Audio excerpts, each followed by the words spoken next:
boys alike, the consequences of school closures are felt as the loss of opportunity to learn, but the negative impacts are far broader.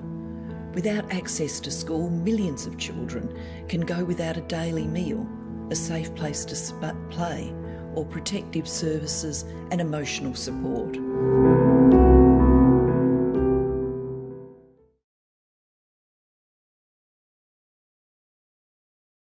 Welcome to Washington Post Live. I'm David Ignatius, a columnist for the Post. Today on our continuing series, The Path Forward, my guest is Julia Gillard, who was Prime Minister of Australia from 2010 to 2013. Since 2014, Prime Minister Gillard has been chairman of the Global Partnership for Education, which is working to help millions of children in developing nations. Prime Minister, if I may call you Julia, welcome to Washington Post Live. Thank you very much, David. Great to be with you.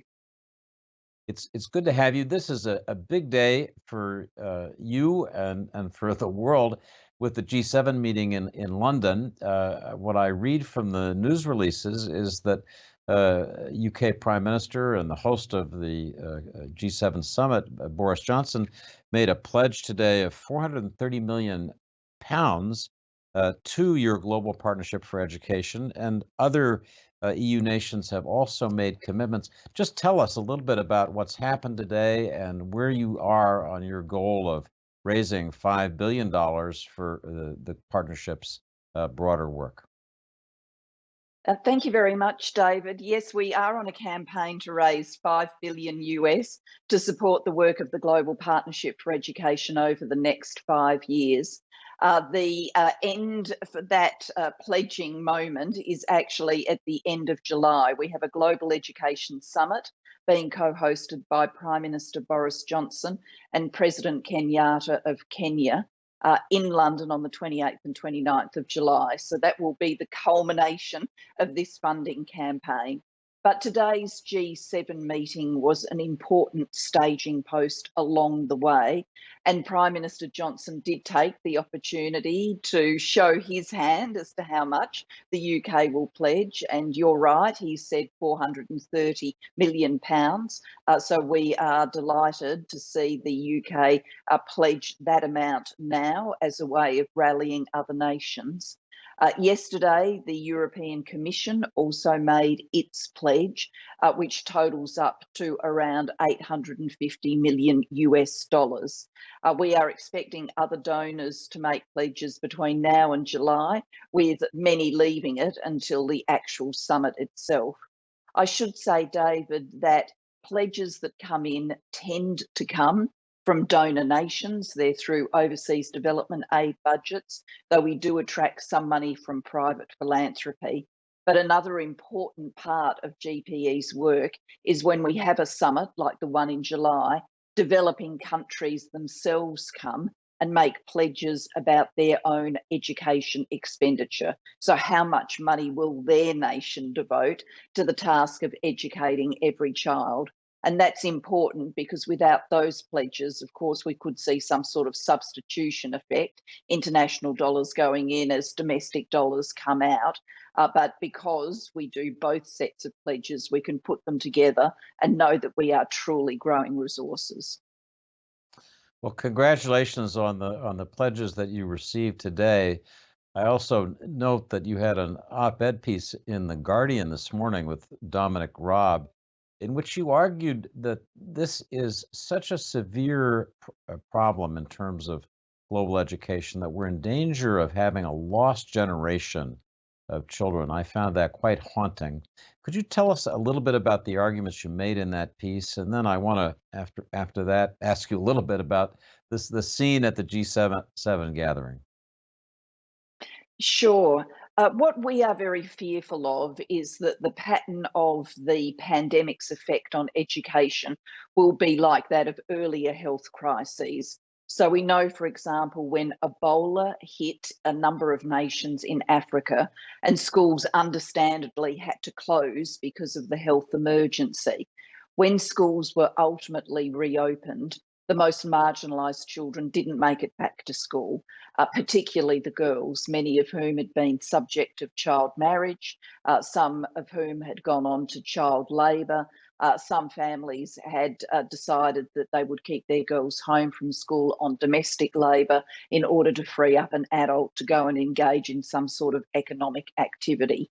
So, seared by that experience, when the pandemic started, and at the height of it, 1.6 billion children were out of school, schools were closed. The Global Partnership for Education quickly mobilised to try and maintain educational continuity in very poor countries where there isn't access to the technology we're using now, where solutions have to be different, but also to enable schools to be ready to go when they were reopening so that they could get every child back into the school community. And that is a vital piece of work. But even if we do that, David, of course, that doesn't fix all problems, because we went into this pandemic with 250 million children on the planet of school age not in school, and hundreds of millions more were in school, but either for such a short amount of time or their schools were of such poor quality that they didn't even acquire basic foundational skills like literacy and numeracy. So we knew we had a big education challenge before the pandemic. We're clearly worried it's been exacerbated by the pandemic, and that's why we are so focused on mobilising these new resources to make sure that instead of a dark and dim future, that we can get out there and, to use the words of Prime Minister Johnson from today's summit, build back better. Build back better is certainly the theme of this year here in Washington as well. That number you used, 1.6 billion children out of school, is so striking. I think parents, grandparents like me, siblings,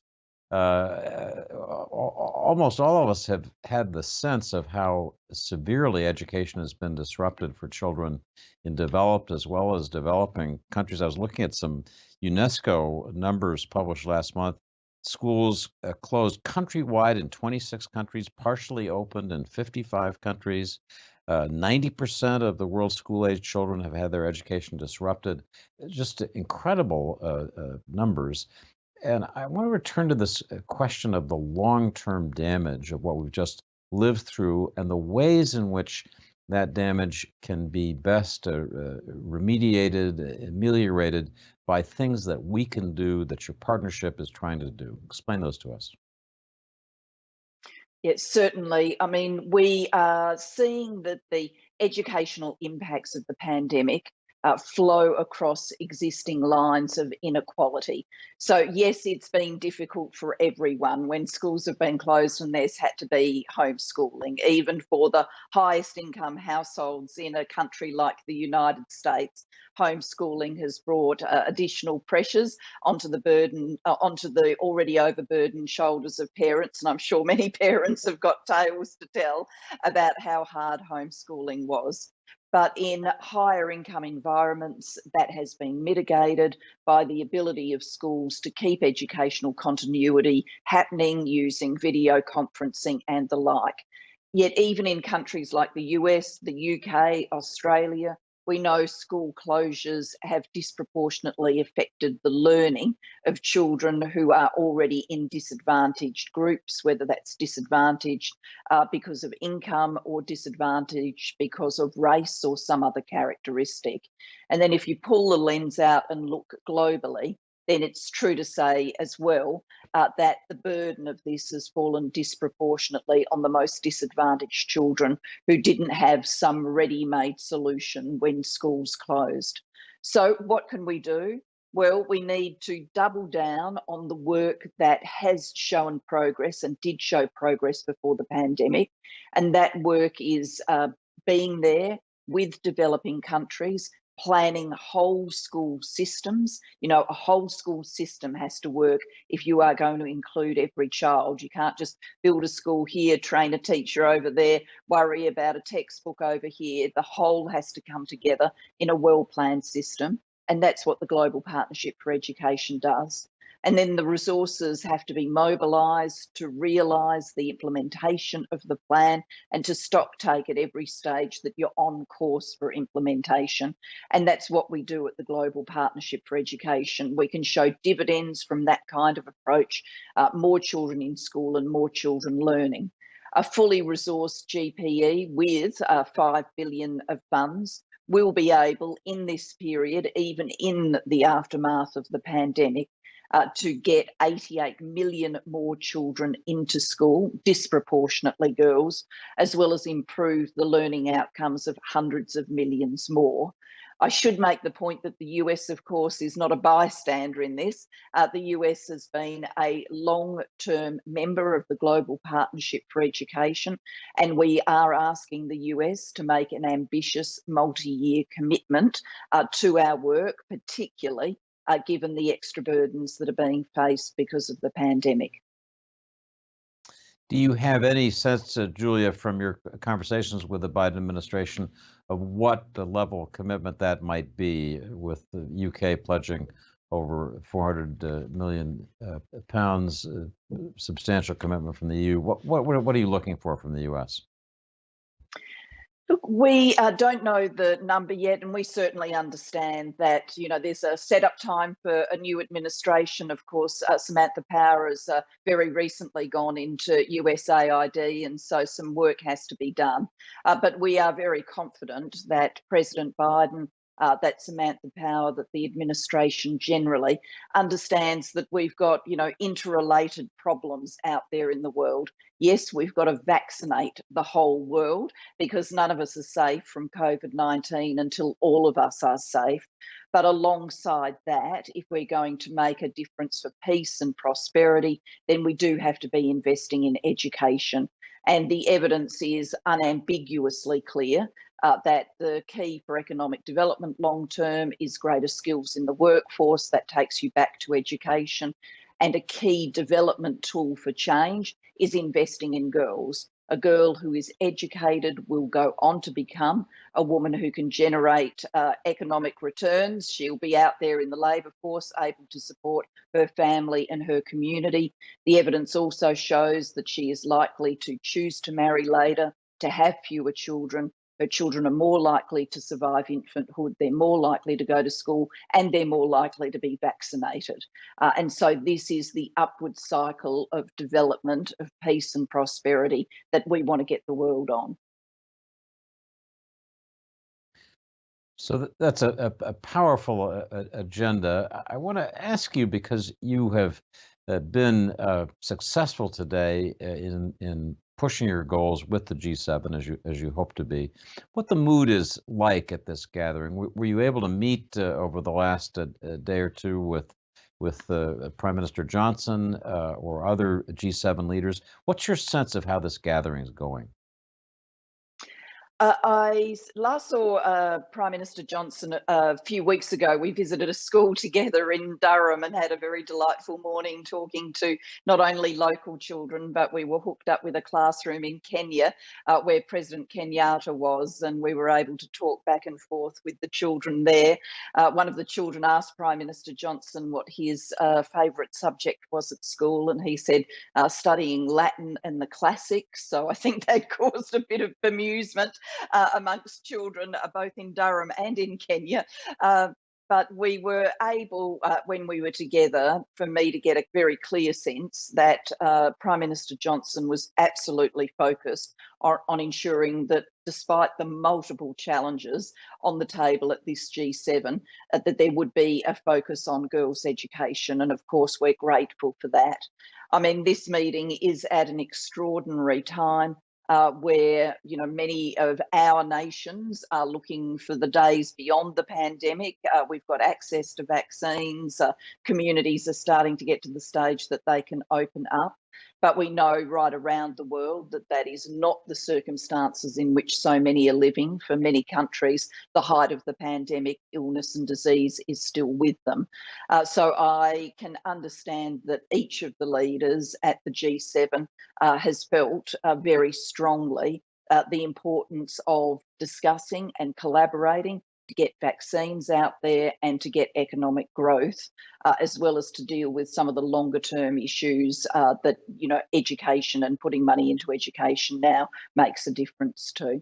And then, of course, the challenge of climate change is there very clearly, and a number of groups have gathered in Cornwall today, protest groups of various dimensions, but a number of them have been very clearly putting the climate change agenda to leaders.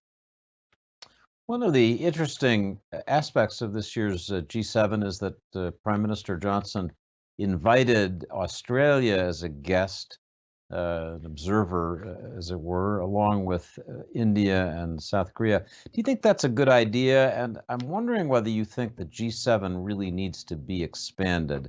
We already have a G20, but do we need something that's intermediate in a sense that would bring Australia in as a regular member? Well, I guess from the perspective of my nation, irrespective of who's in government, we've always taken the view that if there's a gathering of leaders where we can make a difference and put a perspective about what ought to be happening globally, then we should be there.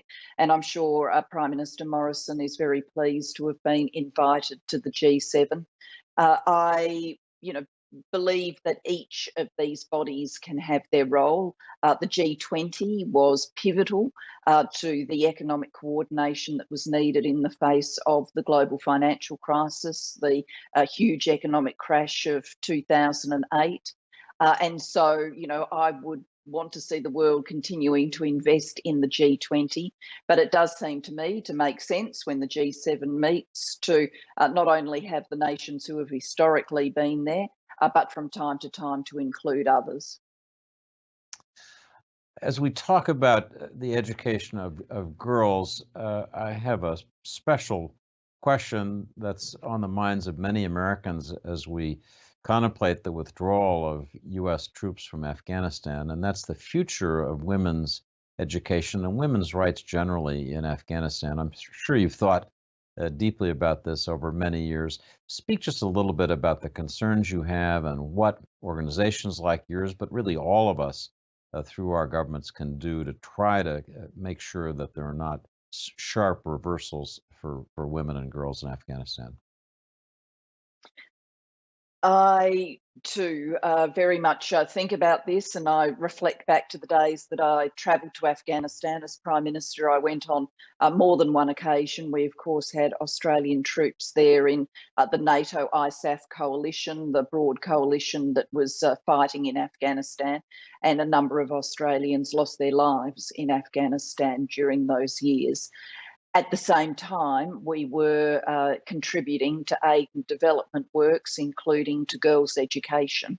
And in the years since, through the Global Partnership for Education, I've seen things happen in Afghanistan that make a real difference. Afghanistan's been a long-term GPE partner.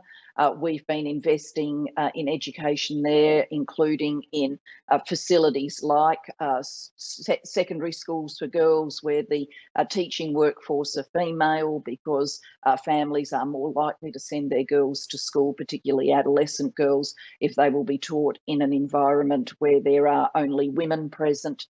We've been putting the case throughout Afghanistan for ensuring that girls are allowed to participate in school and not kept at home. Yes, it's very distressing to think that those hard-won gains could be pushed backwards. And I think as we contemplate the future of Afghanistan, of course, we as a global community have to step up in the aid and development work that can make a difference and can help shape the future there.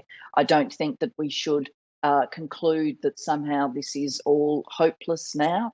I do think active engagement, questing engagement that enables resources to be brought to bear for things like girls' education can make a difference. And that's been our experience at GPE. I want to ask you one more question about the G7. A major commitment from the Biden administration was its offer of 500 million doses of the Pfizer vaccine. That's been matched by other G7 nations. It's a significant sign of a commitment to greater health equity around the world.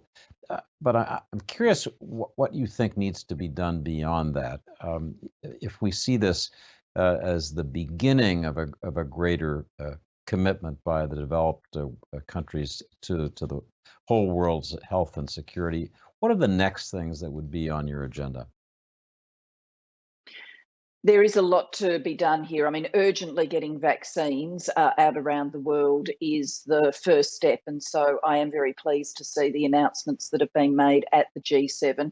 I mean, we all know that if a large part of the world remains unvaccinated and consequently there's large amounts of virus in circulation, they are the conditions that can lead to virus mutation.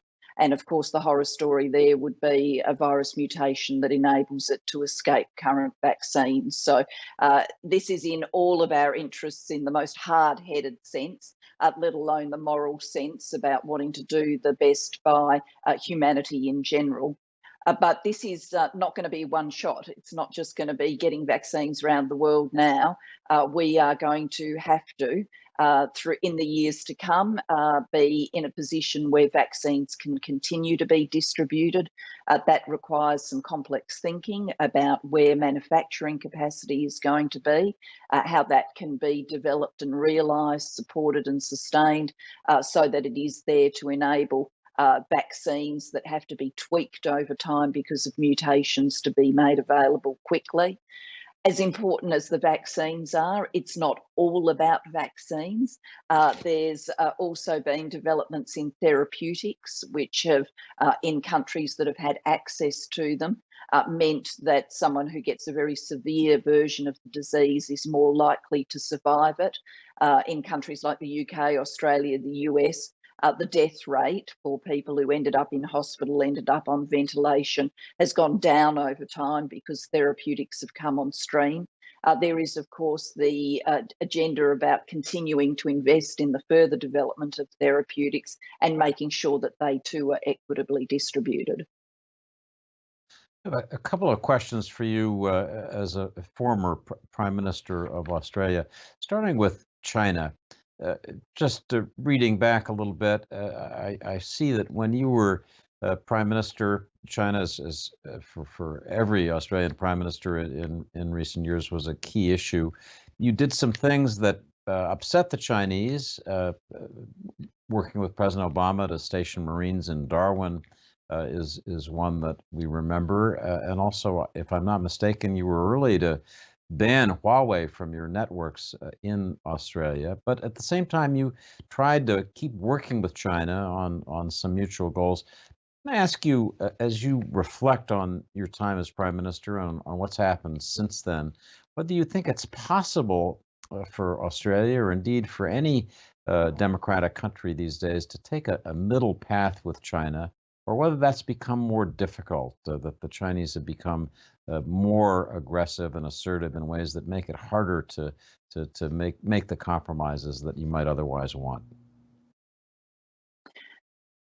I think this is a more difficult world in all sorts of ways. One of the things that's possibly made it more difficult is if you live in our region of the world, then understanding China's long-term strategy is pivotal to your leadership of your nation, but so is understanding the United States' long-term strategy. And at the risk of making a partisan comment, one of the things that I think was very difficult for Australia to assess and calibrate, and indeed many other countries in the region during the years of the Trump administration, was what was the plan, what was the strategy, what was driving it. President Obama made very clear that he wanted to pivot to Asia. Now people will have their criticisms about how successful the pivot was and whether the full promise of it was delivered, but at least the strategic calculus was clear. And so I think first and foremost, the Biden administration it obviously understands all of this, and it will be very clear about its strategic calculus in the region. With that clarity, then nations like Australia can make decisions. They know where China's going to go. They know what the US is trying to do. Obviously, we're a long-term ally of the US, but we have to make our decisions living in our region of the world as a nation state. And for Australia, I think this will always be a mix of standing up for our values and things that are in Australia's interest, standing alongside the US on alliance relationships, like having the Marines training in Darwin, but also seeking to constructively engage with China, diplomatically, economically, people to people, in education, at depth, to try and have the best possible mutual understanding and the best possible relationship.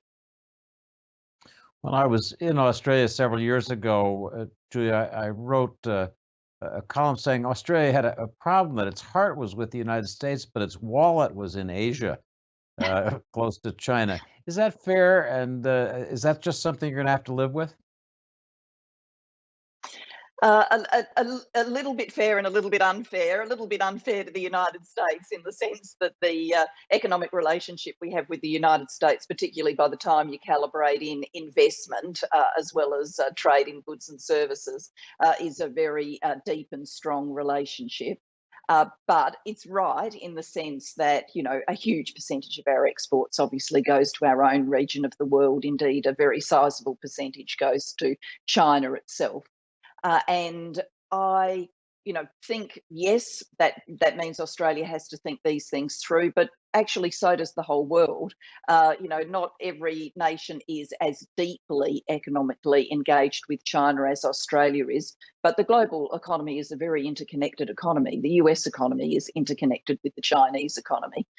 This is a different context. I mean, I think people throw around the terminology Cold War from time to time. But a very big difference from the old days of the Cold War of the US and the Soviet Union is way back then. Economies weren't interconnected. I mean, what happened in the Soviet economy had no real ramifications for the United States. That is not where anybody is with China today.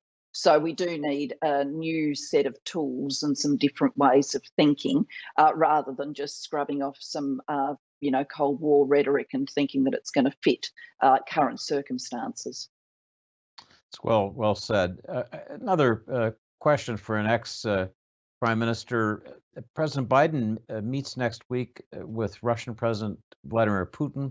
It's a meeting of some significance given recent Russian aggressive actions. I'm wondering what your measure would be for success of that meeting. What would you like to see come out of it? I think in an engagement with President Putin, ultimately, you know, President Biden will do this, I'm sure, stand his ground and make his case very clear.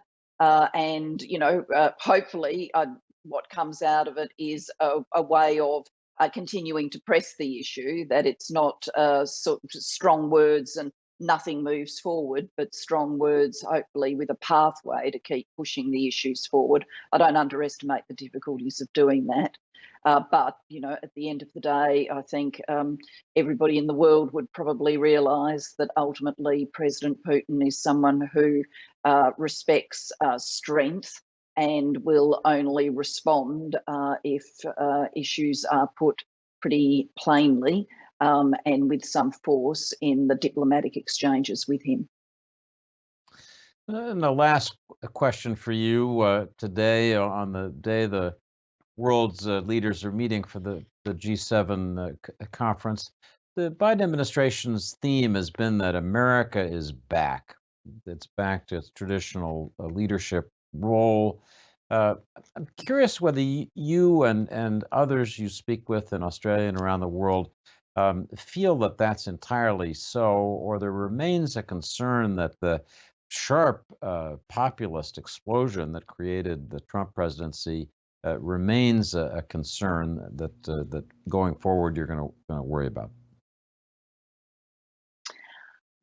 I think around the world, people still worry about, you know, US politics, the hyperpartisanship in the US, the seeming continuing inability for Congress to come together even over national interest goals, and what that might mean for long-term electoral prospects, not necessarily the return of President Trump himself, but that politics clearly hasn't completely vanished out of the US landscape. And so I think allies and friends of the US around the world are concerned about that and would obviously want to see a United States that is more unified and more able to get big things done with political consensus from, if not everyone, at least enough of both sides of the aisle. So some of the things that the US has been famous for in the past, finding those compromises, that can come back into more political fashion than it's been in recent years. Having said that, I think the Biden administration has obviously been welcomed with open arms around the world because people know that this is an administration where what you see is what you get, and when President Biden speaks, that there will be clarity, there will be follow through. The US will have a clear strategy, and you don't have to worry about unpredictable reversals in policy or, odd things happening, if I can use that terminology. As important as the US is, and it is incredibly important, obviously the Trump administration and where the US has been one big factor in the world.